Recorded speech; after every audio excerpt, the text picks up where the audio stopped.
বান্দারে, জীবন চলার পথে যদি অভাব পড়স, কারো কাছে ভিক্ষার হাত পাতিস না। আমি রবের হুকুম আসা পর্যন্ত একটু অপেক্ষা করিস।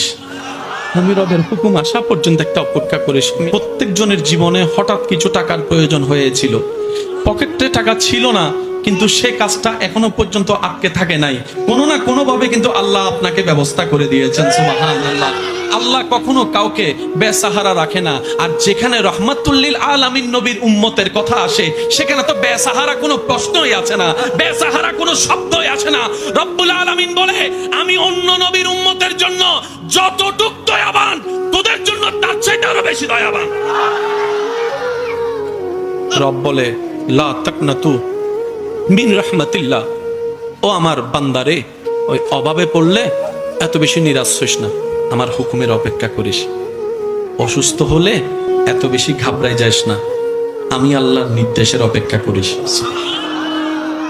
বান্দারে, যদি দুশ্মন বেড়ে যায়, আত্মীয়র ভিতরে দুশ্মনের সৃষ্টি হয়ে যায়, রক্তের মানুষও যদি তোর সাথে জুলুম করে, বেঈমানি করে, মন ছোট করিস না।